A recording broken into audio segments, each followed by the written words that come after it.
live. Hi. Hello, Internet. Welcome back. Thank you for sticking with us through the break. I am Angela, and this is Jason, up there. He's up there. And we are cast members of Final Rites. If you're just joining us, welcome. That's kick ass. If you stuck with us through session, hooray! Also, Jason, can you hop out and hop back in because you're technically in my spot? Ah, Yeah, it's fine. because my internet died. It's fine.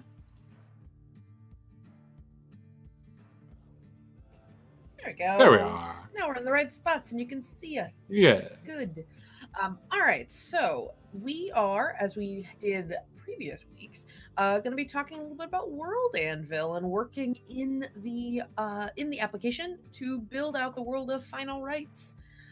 We are super proud to be sponsored by World Anvil, and I didn't put it in the thingy. I should have thought about it, but because it is summer, World Anvil's doing their summer camp this month. I'm so excited.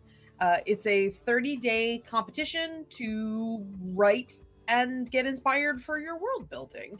They have 30 prompts, one each day, and as you work on your world, and whether it's a new world or an existing world like we're doing, and there's some neat stuff for highest rated articles. You can get your friends to like it. You can get up on the rankings. There's over $5,000 of prizes that you can get that are up for grabs for different things. And yeah, so we're going to be writing 300 plus word answers to writing prompts provided by summer camp.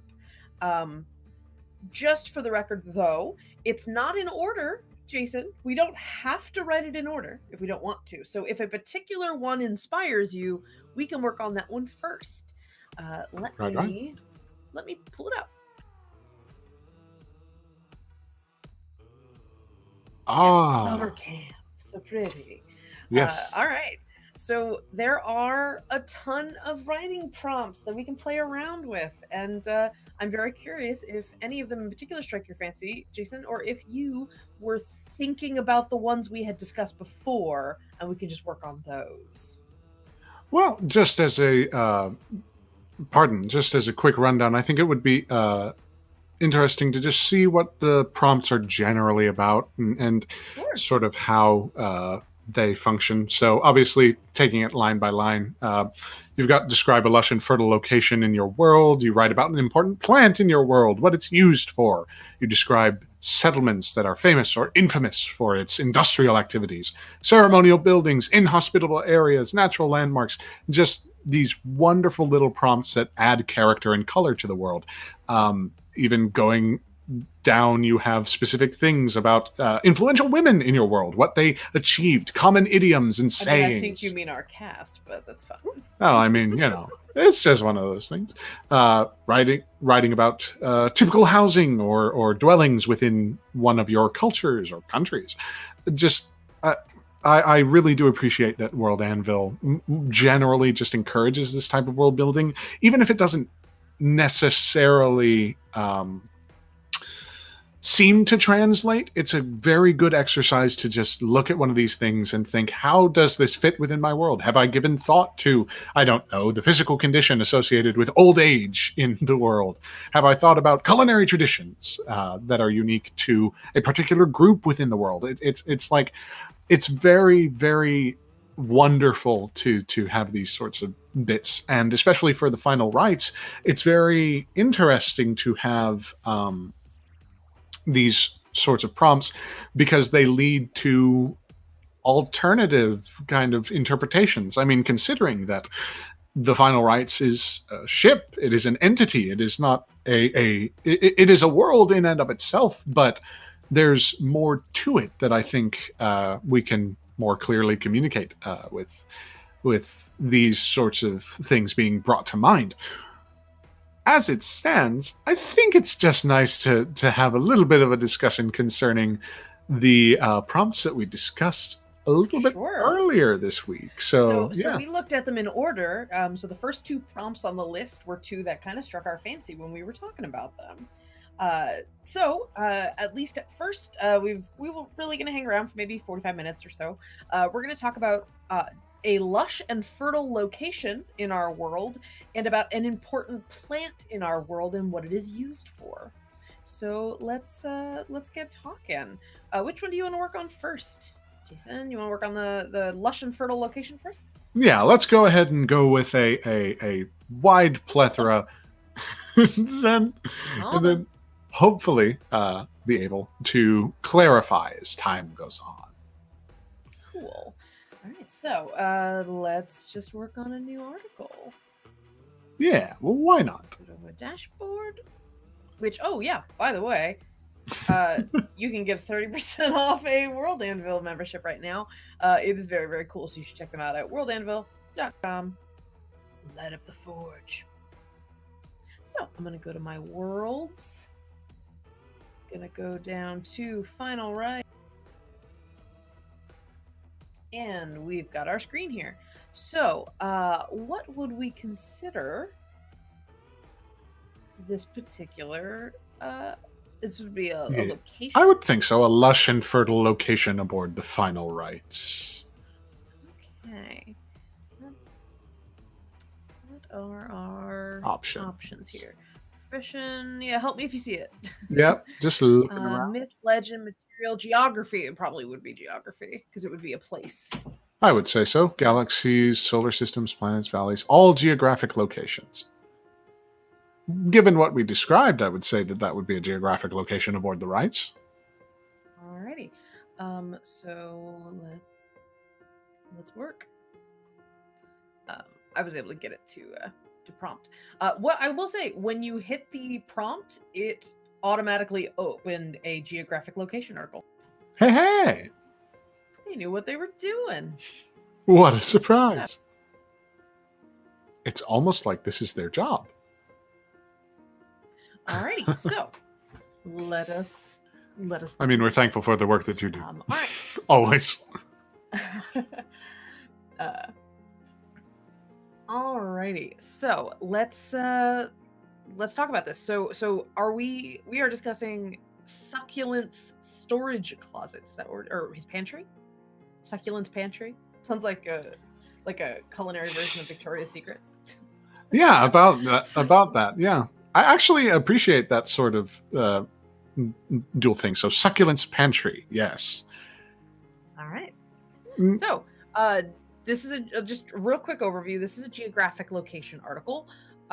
It has a bunch of things that you can fill out automatically. You could also, if you have your own sense of what your article needs to look like, you can use the vignette or freeform prose box to fill it out using Blackboard code, which there are buttons here that will do a lot of that formatting for you as you're writing. So it's got a bit of a rich text box. It's a little small here. I apologize. I'm just trying to. I have my screen zoomed out so you can see more of what's going on the page. But yeah, so let's talk. Do you want to write some general stuff first, Jason, or do you want to look through what our options are here for filling it out, and then just fill it out as we go? Let's go ahead and keep with consistency. Just start with that general bit, and then further clarify as time goes on. Okay, I think good. Would so be let's write a little bit about Succulent's Pantry. What is Succulent's Pantry? Sorry. It's great. It's so dirty. It sounds so dirty. It sounds so bad, but it's just okay. For those of you who have watched the Final Rites, there has been an appearance of a lovely character by the name of Succulent, who is a tiefling with the virtue name of that, charged as Galley Cook and, basically purveyor of all sustenance aboard the Final Rites. He's a jovial sort of personage, but I will say, in likeness to our intrepid keeper of the ledger, Nowhere, Succulent has some particularities about him. In specific, in his harvesting and maintenance of ingredients. The Final Rites, as such, is a mobile vessel, an interplanar and intergalactic entity, almost. just to put it like bluntly. As such, its environ is self-contained. It has to be self-contained. But contained within that is a particular section, Succulent's Pantry, where there is a degree of specificity for each and every imaginable foodstuff that Succulent might have. One of the most popular, or at least one of the most prevalent that he commonly employs, would be greenery, mainly because of its nutritional quality and whatnot. It's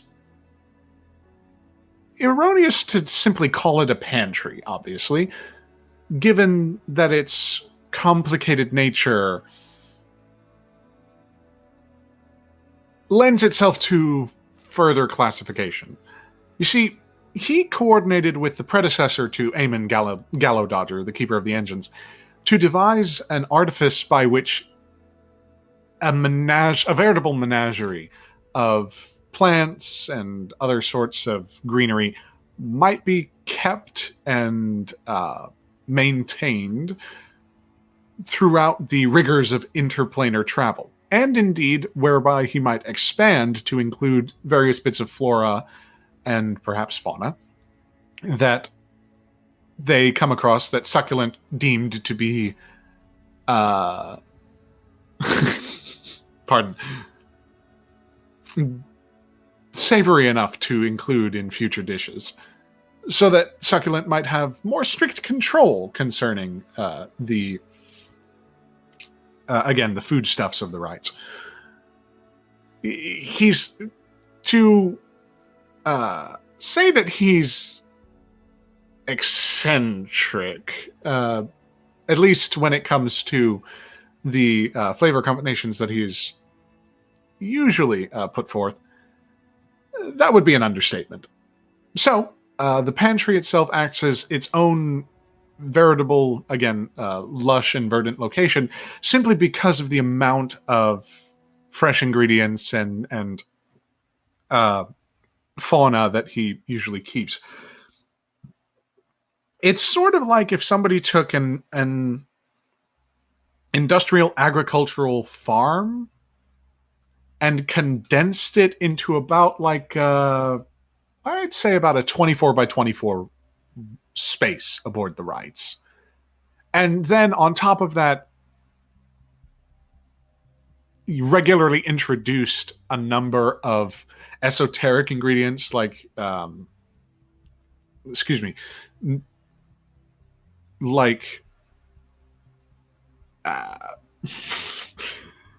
don't know. I haven't given them names, but basically to describe them, star fruits with like the flesh of citrus inside them. You've got apples that might be, differing colors, differing flavors, purple and red, yellows, and brilliant, just vibrant colors that just permeate this space, merely because Succulent has an obsession and he's got the time and ability to, as Galley Cook of the rites, feed the crew as he sees fit. It's a sharp departure from some of the previous not command crew, not concierge either. The third one that now escapes me for whatever reason. Concierge and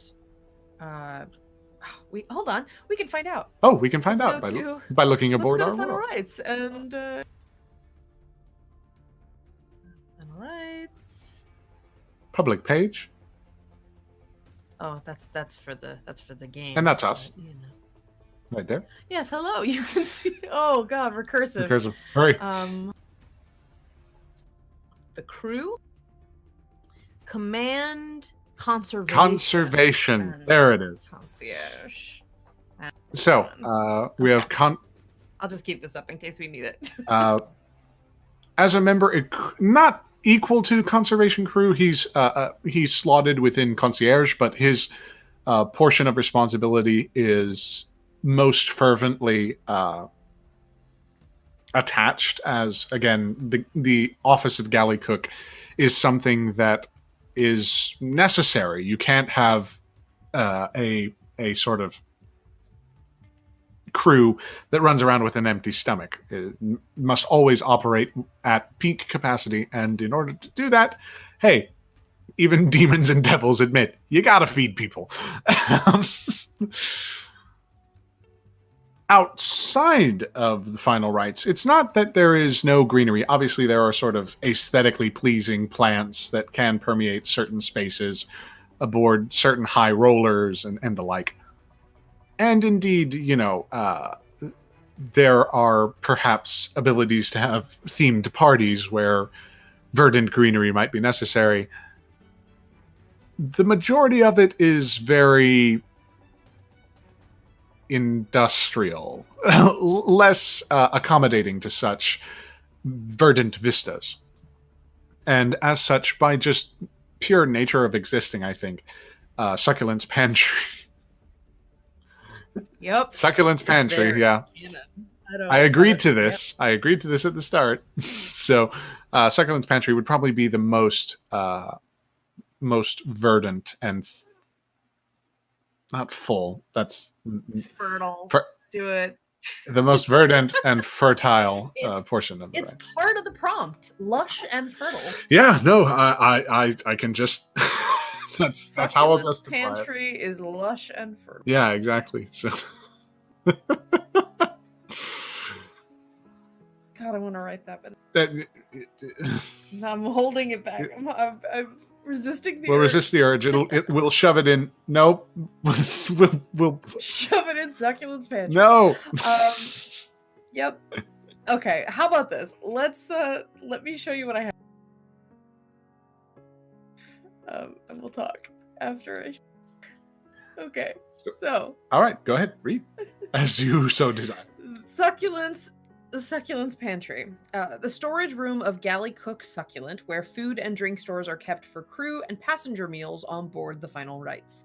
Succulent not only stores non-perishable and refrigerated goods here, but also grows a variety of fresh ingredients in a greenhouse-like space within the pantry. With the authority of feeding the crew as he sees fit, Succulent makes a point to develop a variety of adventurous cuisine and drink that meets his high and elaborate standards. Very, very well put. And very well communicated, I think. And I love the alternative name of the Domain of Sustenance. No one but Succulent calls it this.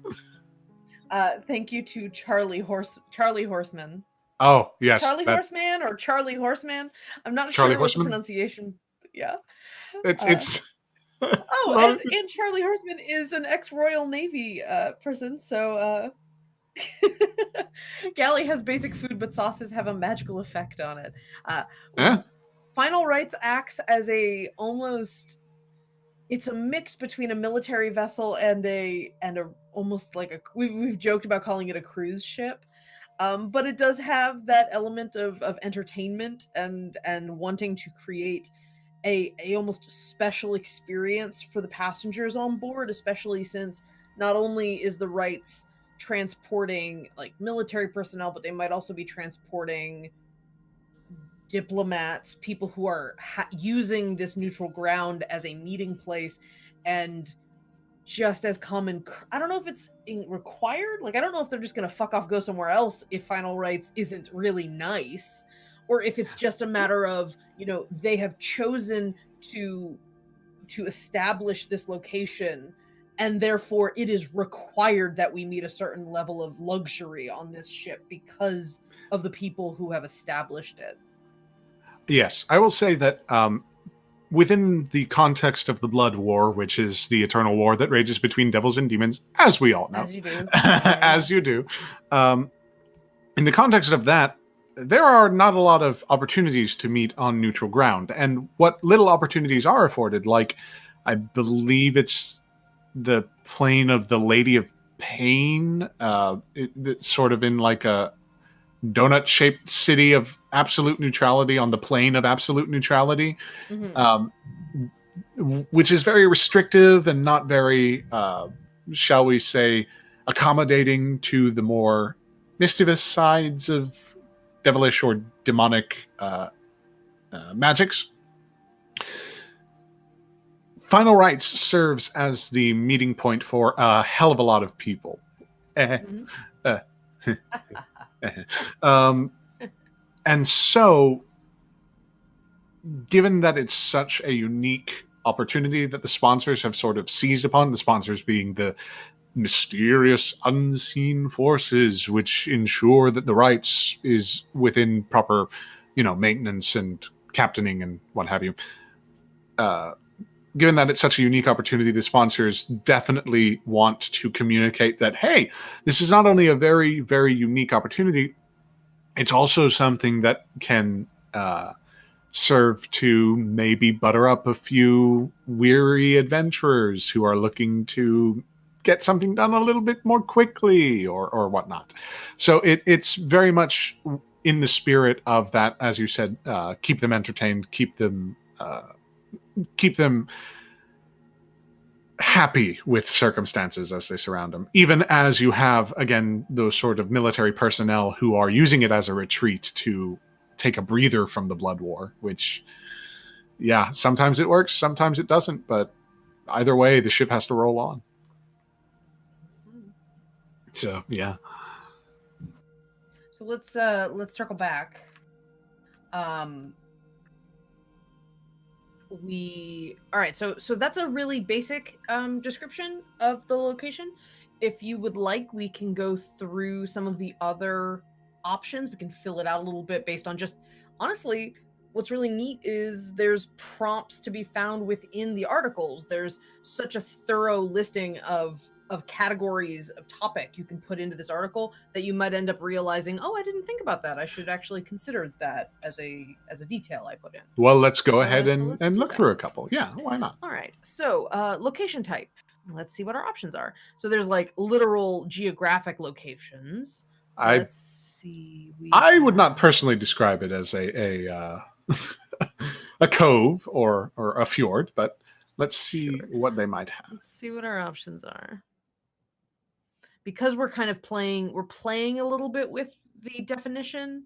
It's not a vehicle. It's, yeah. Let's see. Megastructure. Let's call it a multiverse. It could be. Megastructure seems to be the most fitting at the moment, but let's keep sort of waltzing through. Island, Isthmus, jungle. It keeps resetting for me because I'm holding Alt. Megastructure again, multiverse again, planetoid, moon, rapids, pond, etc., etc. Salt flat, savanna. Simulation. That's interesting. Underground, subterranean, wetland. That's a wormhole. I like that. It's a wormhole. I'll say, just to keep it simple, we'll say that it's a megastructure, given that it is a very mechanical place. Like, even though it is one of the more verdant structures, it's like, okay, wow, this is going to be a very esoteric and probably nonsensical example, but you know how test kitchens are suddenly a thing? Like, you've got America's Test Kitchen, Bon Appetit, and all that, like, being very popular in the public consciousness. This is basically that, and I view those as part of a megastructure, like a landmark, as you said. Yeah, the landmark is a different type of article. For the purposes of this prompt, it's asking for a geographic location. We're in a weird middle ground where it's not quite that. So let's take a look at what we've got for our options. We'll just say megastructure for now. Sure. Geography. Describe the location's geographic features. Is the terrain plain, mountain, or rolling hills? Does it have access to fresh water via river or lake? Is it at the edge of a sea or ocean? You can also talk about the views and natural beauty of the location. So, again, because we're talking a room within the ship, we're kind of DIYing this a little bit. Well, but even then, I think that it shows that even though this is a very particular feature within this wider structure, it really does show that even these categories kind of spur into different avenues of thought. It's got So in talking about the geography, immediately my mind goes to like the materials that Succulent and the predecessor to Aemon, who I think I might have figured out at some point, but I'll have to check again. But their predecessor helped assisting. You've got silvers and other precious metals that were used in order to construct the specific engines which motivate, along with these sort of motivating crystals, the refrigeration processes and climate controlled portions of the pantry itself. You also have just the physical construction of it, with the walls being lined with a supremely sensitive material that,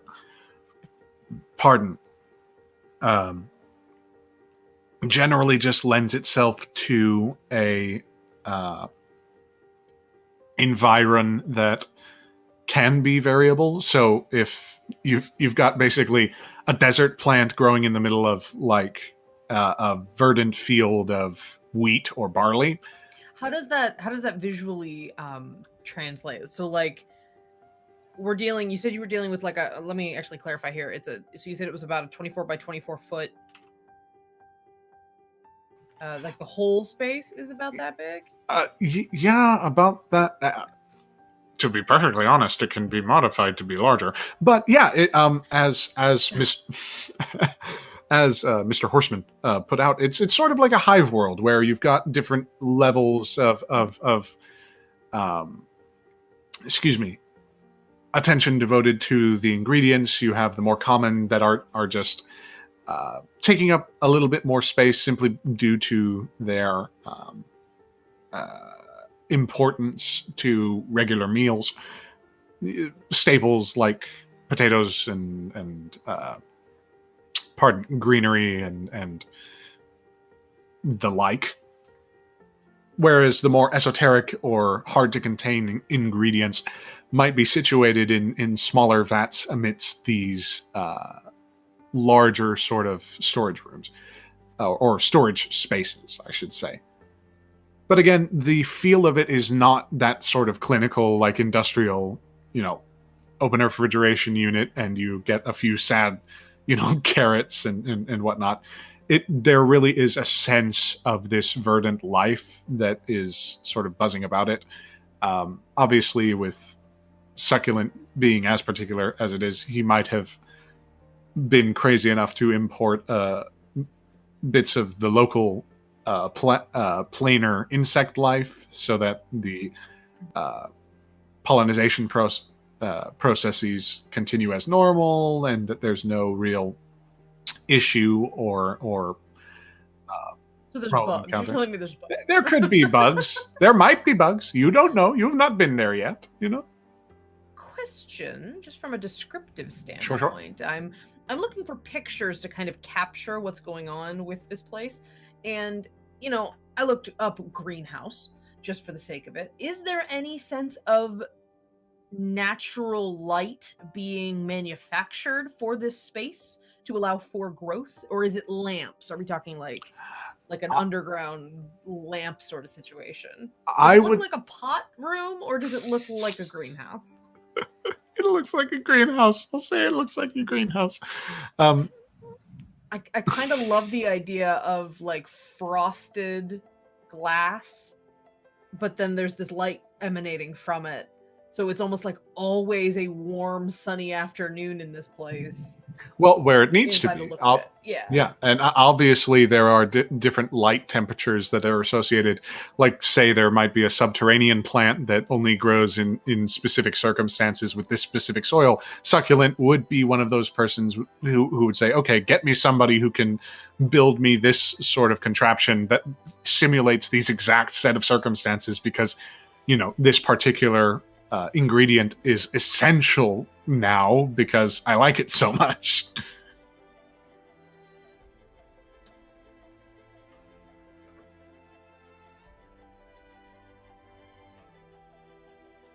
And yeah, I think that sort of natural lighting would have been one of the things that he wanted to get right, because again, it's about the maintenance of the life within this pantry, and making sure that it is at every point in time uh, operating at maximum yield and maximum capacity.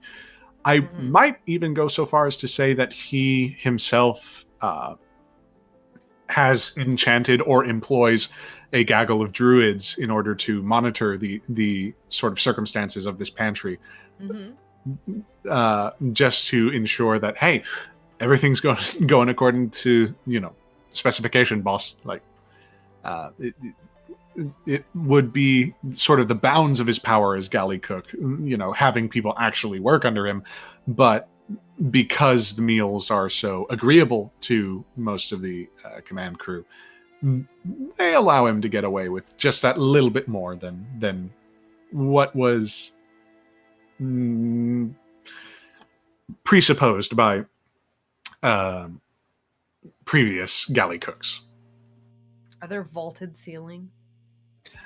I don't Does it feel like a tall space? Because I mean, if say he wants to grow something that's a little on the tall side, like, rather than forcing it to have to accommodate a smaller space, he might be like, I need a taller room. Is this a bigger on the inside sort of deal?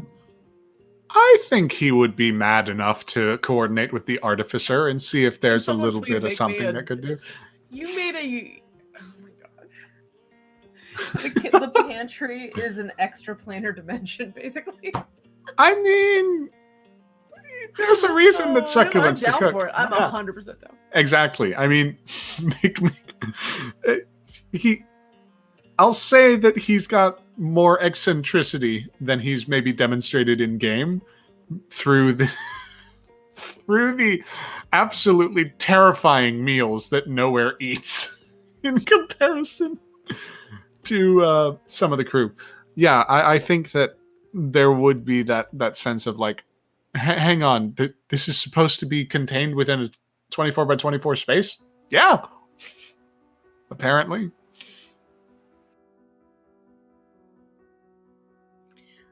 All right, so a 24-foot space with frosted backlit tiles along the walls and ceilings, giving the impression of daylight through a greenhouse. Or rather, you're saying that the real world dimensions are 24 by 24. Like, yeah, that's the amount of space on the ship it takes up. Yes, but it is larger on the inside. Okay. Yeah, a 24 by 24 square foot space, and then giving the impression of daylight through a greenhouse.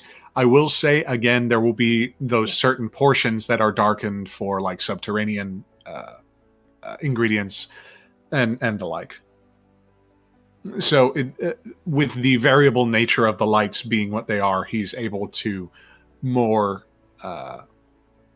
delicately control and otherwise keep tabs on the growth rate, the yield, and the actual status of the produce and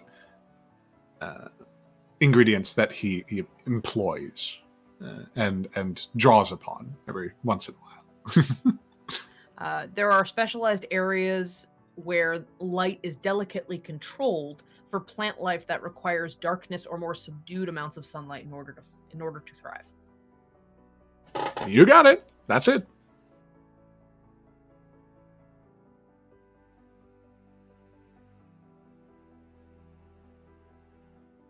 Okay. So the room is carefully and modularly climate controlled. Pretty much. I think that's the best way to put it that we've got.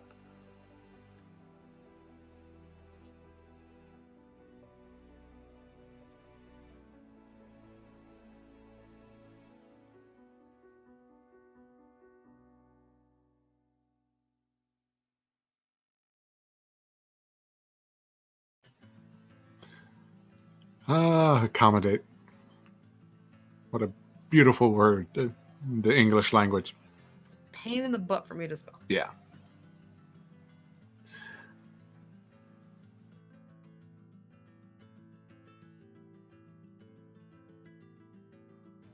Succulent's variety of gardens.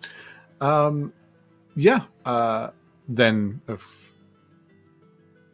of course, I think even at a certain point there would be those sort of dry storage spaces where it acts as a pantry. Like literally, the rice is all in like bags upon bags upon bags and whatnot.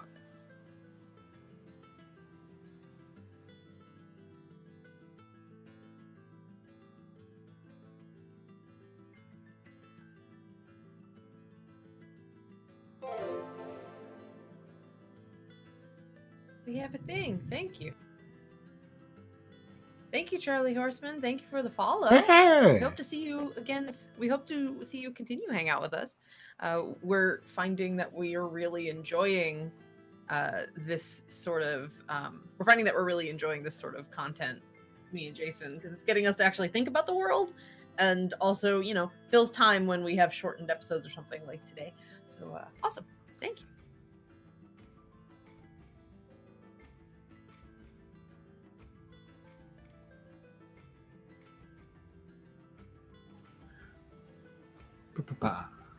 Yeah.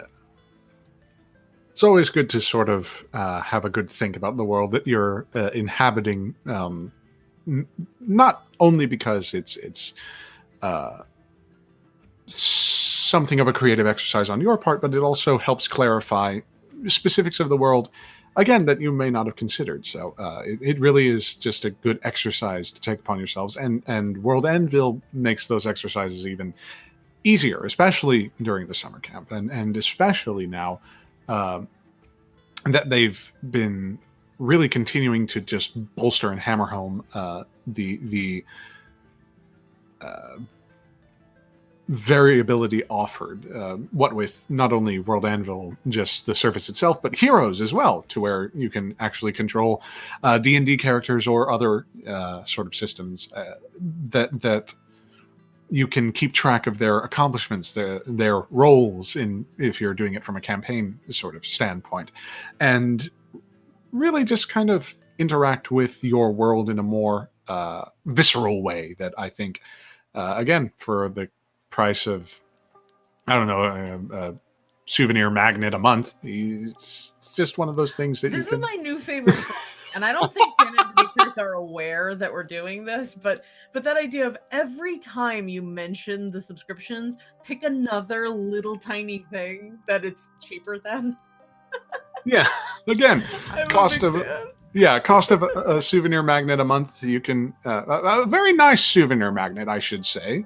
I should preface, not to dunk on souvenir magnets. I don't know why I'm picking on them, but like a Disney magnet. Oh yeah, no, definitely way cheaper than that. Disneyland specifically, because California, because I see you. I'm Texan, California. I can see through you. I see through your taxes. I see through your taxes. Wow, that's almost an alliterative sentence. Succulent maintains several storage spaces. Can we make that an alliterative sentence? Succulent. Oh gosh, I'm trying to think. Not maintains. What's a synonym for maintains? There's got to be a synonym for maintains. It's fine. It's not a necessary. It is absolutely necessary. Sustains. There we go. Sustains several. Okay, I'm going to leave that. Sustains. Succulent sustains several storage spaces. Say it 5 times fast. All right, so let's talk. Okay, let's look at the rest of these really quick. We have flora and fauna, the animals and plants which live in these lands, and information about their local ecology and interactions. Natural resources, wood from the forests, grain from the fields, sheep in the rolling hills, and metals and stone from the bowels of the earth. Natural resources define all the assets that can be found by prospectors or can be exploited by the population living in or nearby this location. This room is nothing but natural resources, so this will probably be a relatively large... I imagine this is going to be more of a catch-all, like, we need something, it's probably in the pantry. Right, exactly. Okay, ruler and owner. So, wow, it's almost like Succulent deserves an article soon. Ah, perhaps, Uh, perhaps. we will add that when we have a little more information about Succulent to include in his own personal article. Um, owning organization, we don't have the final rights as part of that. Organization's contesting ownership of the location. No one. Does Succulent have a sous chef that's trying to vie for power? Not yet, but I'm thinking about it. And then parent location being, I would think, the final would rights. have been the final rights. Would have been the final but rights. yeah, part of the problem is just like having that variable definitions. I felt like final rights, maybe we'll redo final rights as a location instead of a vehicle. Maybe that makes more sense. It's a portable location, but Yeah, the fact that it's going to be the parent location of a number of places. exactly. And we should be able, in character articles, you can also put character's current location, and you will get a drop down of those. So it probably makes more sense to have final rights be a location. I'll work on that at some point, just moving some of that over, because a lot of the vehicle stuff had more to do with it being a military vehicle, and that wasn't really necessary. Well, and again, yeah, this is all a work in progress. Like being able to show the audience, that hey, even we professional streamers have those sorts of internal debates and those processes whereby we can actually suss out, like, hey, maybe this is the direction we need to take this particular article instead of this one because XYZ. I will say we are 79% complete with our summer camp article being eligible. So we need to write a little bit more. So I think we can do that. Just a little bit more, just here at the end. So this is what we're looking at so far. Yep. And I approve of. I already took something from one of our chat members, Autumn Lasalante Nariel. She gave us a flora that we can use. Oh, really? I mean, unless you have an idea for the plant later on, she came up with this idea of Pomme de Prismère or Pyre Palm, depending on whether you want to go with their color and flavor spectrum or a location-based name. I like the idea of a fun fruit idea. Yeah, but let's talk a little bit about flora and fauna that'll be available or accessible via the Pantry. In addition to the staples of many interplanar diets, you've got, wheat, barley, those other sorts of just general crops that we in the real world would be able to sort of recognize. You would have those sort of like, what were they called? Pomme de Prismère, that sort of esoteric kind of esoterica that just permeates this space, because obviously, Succulent's Pantry accommodates a literal interplanar array of ingredients, and he's very adamant about making sure that not only are they fresh, not only are they grown in-house, but that they are as varied as the day is long. So the amounts of flora and even fauna that he has incorporated within this space is, again, for most other galley cooks, just an insane amount that he regularly employs. It luckily does not cut into expenses. Galley cooks were sort of always given more money than they would actually use at any one time, simply because they took it as a military vessel more than it is a cruise ship or whatnot. Succulent made sure that whatever gold that he was given by the sponsors and by the command crew was spent wisely and spent in such a manner whereby his stocks would improve, and with it improving crew morale and actually making the cafeteria a viable alternative to the more touristy restaurants that are contracted onto concierge. Not to the point where it's annoying. Obviously, there will always be high rollers that feel the need to visit Jovie or one of her competitors' establishment for refreshment. or excuse me, Hamish's establishment that Jovie just so happens to be a part of.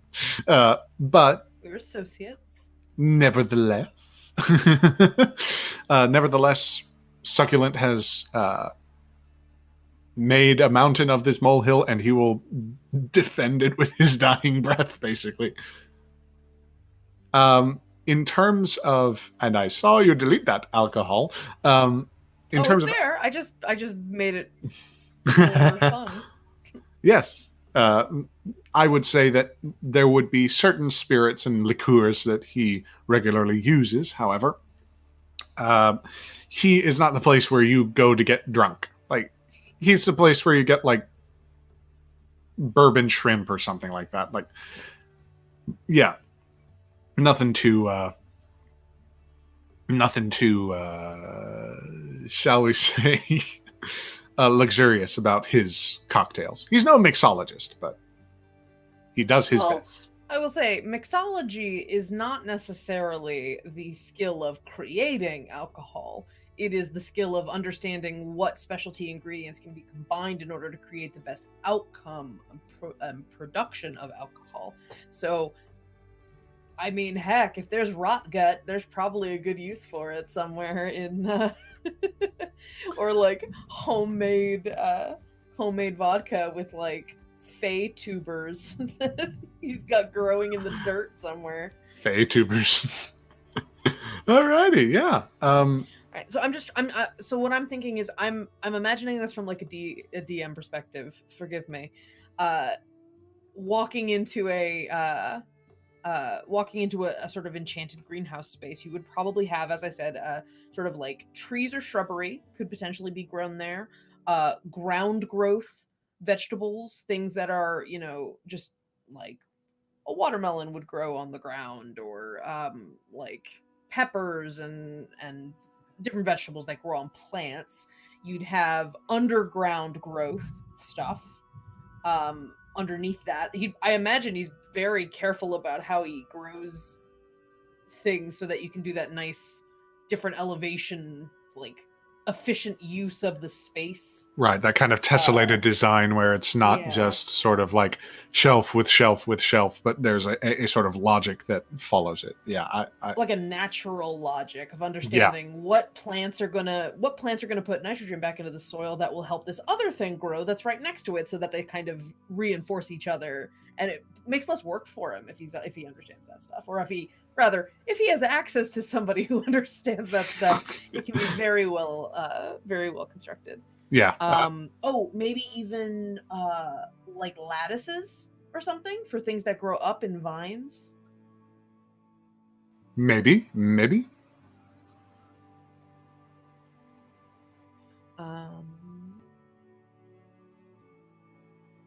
Trees and shrubbery. The pantry druids.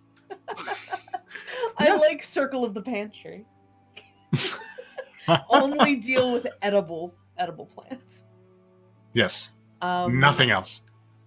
Let's see, trees and shrubs, and then you talked about the idea of darker, or like darker areas, so like shaded or even darkness required. I mean, let's be honest, we're talking mushrooms here. Yeah, we're talking mushrooms and potatoes mainly. So yeah, spaces for. You can't say that a plant is nocturnal, so I don't know how to phrase it. But I'd almost imagine it being like a little dark room inside the space. Yeah. Like a little shed. A little subterranean, a little subterranean kind of. Okay, so like almost like a little wine cellar, but it's for growing things instead of all wine. Maybe there's wine in there, but yeah, there might be a couple of things. Yeah. Yeah, because you'd keep it cool and maybe a certain level of dampness you'd control. Okay, so let's say there's a little sub section, like a little sub basement. It'd be like going into the ant portion of like a zoo, like the ant or insect portion. Say, like a science museum or something. Yeah. Learn how the ants live. Or if you ever go to Animal Kingdom in Orlando, they've got the naked mole rats on the side of the wall, and they're blind, so it doesn't matter that there's like glass right up against half of their tunnel. They just live in the tunnels and they hang out, and they don't really care. Exactly.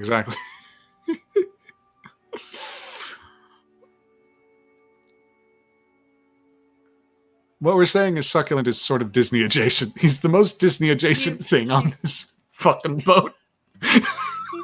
He's the land at Epcot. Yeah. Because let me tell you, I had a weird nerdy ass fascination with that place. You could go on a tour of their gardens where they would actually produce a lot of the food that was, rather a lot of the produce in the restaurants at Epcot are from the land. Like they collect a lot. They actually had like relatively large scale production there. So let me go off on a list here so you can think about whether or not this is in the pantry, because I'm just imagining what this space is.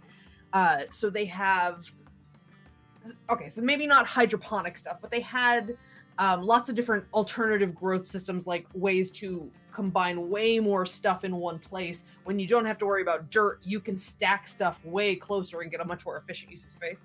But they also had like fish farms. So like you could have a koi pond that has fresh fish that he could potentially keep if he wanted.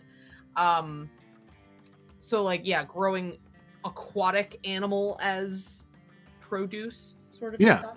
Yeah, I think that sort of sustainability would be something that he would be eminently interested in, because he understands, just from a purely economic standpoint, that, hey, if I control every portion of the process, that means less expenses for me. So, yeah, let me get a handle on this. I don't also know. Grow things that in those spaces as well. You could grow seaweed and stuff. So yeah, I think that would be the limit of his knowledge more often than not. I don't think he would then say, then I need farmers. Like I need to employ these things. But I think in terms of like crustaceans and aquatic animals that again sort of serve to permeate the soil with their refuse and whatnot. Sure. And just anything I almost imagine he could have like mollusks and stuff. Just like, it's not a big like they stick to the side of a wall. You feed them. They don't require a ton of space.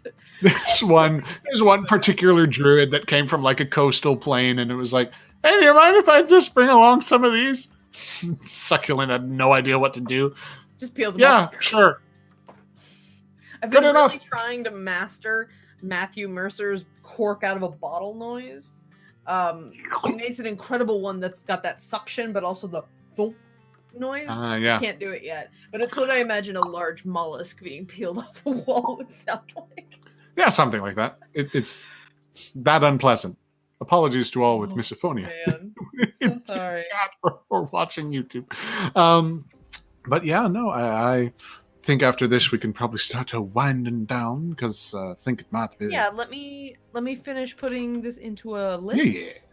And we'll see if we've hit our minimum. We'll probably flesh this out a bit more. Oh, of course. We got time today. And then just to clarify, so other things, non-perishable goods, you'd have canned goods, probably dried meats, refrigeratable meat.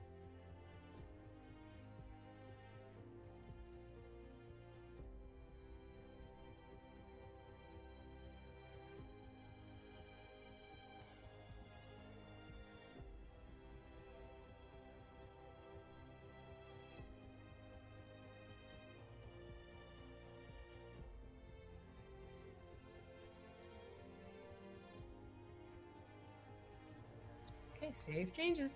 Fingers crossed, everybody. I wasn't counting our words. I think we probably got more than 30. That's gotta be something. Yeah, we'll see.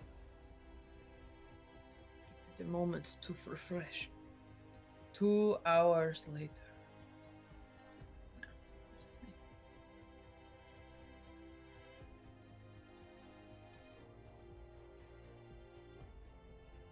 Save for me. This is the second day in a row I've had connection potential problems. Oh dear. Just want to let it save and load. Uh-oh. Could it be that I am all alone now? Oh no. Uh-oh. If you're speaking right now, you gotta be real careful. You're a little bit of robot. I think stream might also be on. Hello, everybody. Welcome to Final Rites. I'm sure that technological issues will not be a feature in the future. We have a little bit of movement. We did not lose Angela. Angela is right here. She's here, but she's slow. Oh. I will say, it is a marvelous time right now. Back in, but I would love to bounce out and bounce back. Okay, everything's back connected. I changed our area here. Bounce back in, and let me share my screen again so nobody's confused about why all of a sudden you're seeing Jason's face super big in the screen. There we go. Okay.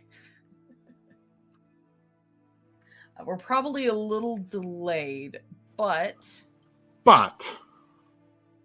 we have eligibly finished our title or our count. So let me uncheck it to publish our page. Woo! No going back. All right, fantastic. No, we can edit it after we're done. We'll be fine. We'll be fine. So, we have submit. Okay, so do we want to submit or do we want to flesh it out more? I'm all paranoid. Let's give it a little bit, but let's say before too long, we will submit officially, just so we can have it registered with summer camp, and all the counselors can know that we did. Fair. The thing we're missing, and the thing that I will work on, is prettifying it. Let's say I will look in our free use images. I will look at Unsplash and Pixabay and search around and try to find something that fits the vibe of what we're describing. Basically, I'm going to look for some greenhouse pictures, look for some garden pictures, and see if I can find things that seem to really capture what we're trying to describe. I have no doubt that you will be able to beautify the shit out of this page. Succulent's pantry shall be filled with such greenery. It shall indeed. And it shall be good. But I think for now.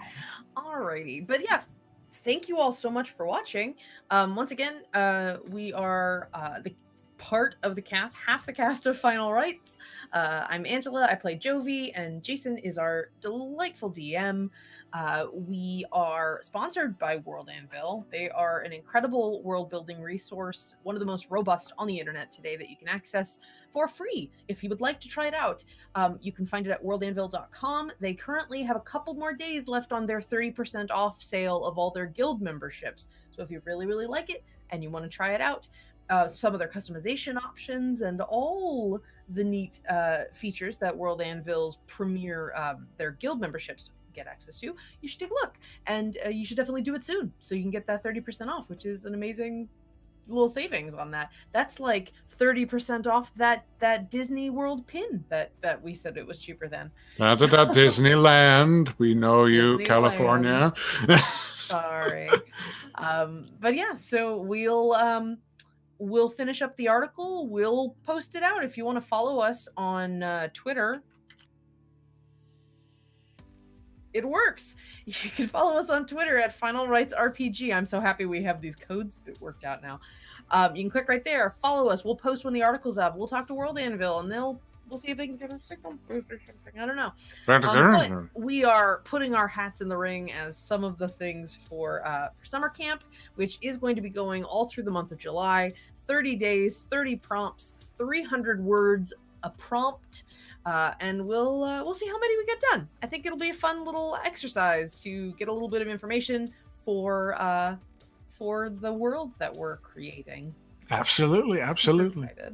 And as wonderful as World Anvil is, this show wouldn't be possible without their sponsorship or without the sponsorship of Die Hard Dice, who just announced, not even about an hour ago, just before we started. Yeah, just before we started, literally. These beautiful, beautiful dice that I unfortunately lost the name of. I've posted the link to both. Neon Rain, which is a glow-in-the-dark set of metal dice, which is super pretty. And I will have to read the description.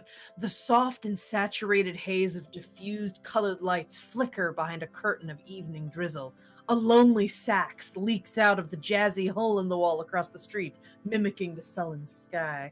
Debuting our smooth, die-hard After Dark line, meet Neon Rain, now available. So you go to dieharddice.com and you find those. And then the second one is their new Celestial line of dice, which are super pretty. I'm so happy about it. As divine heralds, angels are often tasked with sending messages to mortals. Sometimes the message is, your time is up. Harbinger is the first of their Celestial dice line, which is, again, now available. You should definitely go check those out. They're super duper pretty. I feel like such a doofus. We definitely have I feel like we have a Die Hard dice code. I feel like we do. Do we? I think so. But we'll remember for next time, so you'll have to find out and follow us.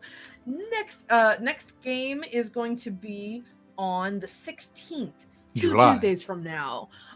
So please join us on July 16th for our next episode. I assume there's going to be a dragon involved.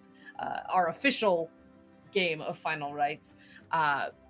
We'll have our session going. So please come join us noon Pacific, 3 p.m. Eastern, 2 p.m. Central. Just remember noon Pacific and try to figure out what your time zone is. That's the easiest thing for me. Extrapolate from there. And thank you so much, Charlie Horseman, for joining us. I assume this is your first time joining us. So please get sleep. You seem like you need it based on your time zone. All right. Thank you all so much for joining us for Final Rites World Anvil Edition, and earlier for Final Rites Regular D&D Edition. And we will see you all next time. Please, again, follow us on Twitter at Final Rites RPG, and we'll see you around. Please do me a favor, as always, and be good to each other. Have a wonderful rest of your week, and we will see you later. Adios. Take care.